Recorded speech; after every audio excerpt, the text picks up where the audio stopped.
भारत विद्यालयाजवळील मुख्य रस्त्याची दुर्दशा, कचऱ्याच्या साम्राज्यामुळे विद्यार्थ्यांच्या आरोग्याचा गंभीर प्रश्न ऐरणीवर.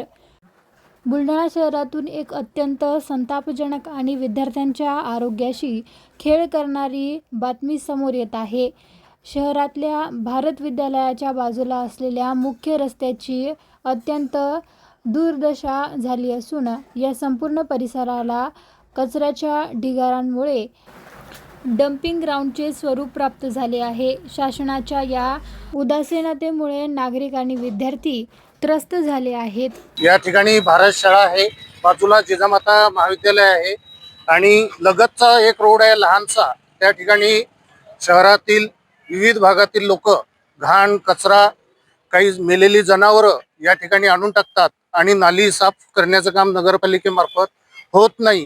त्याचा त्रास सर्व शालेय विद्यार्थ्यांना होतो. नाकावर कापड ठेवून त्यांना शाळेत यावं लागतं व शाळेतून बाहेर जावं लागतं.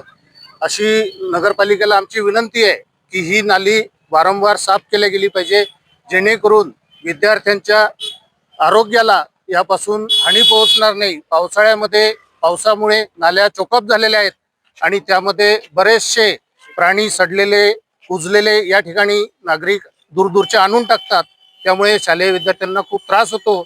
माझी अशी विनंती आहे नगर परिषदेला की त्यांनी ही नाली वारंवार साफ केली पाहिजे. आम्हाला शाळेत येताना या रोडांनी खूप त्रास होतो. हातावर नाकावर हात ठेवून येणं लागतं. इथं प्राणी लय सडलेले आहे, तरी याची दखल पालिकांनी घ्यावी.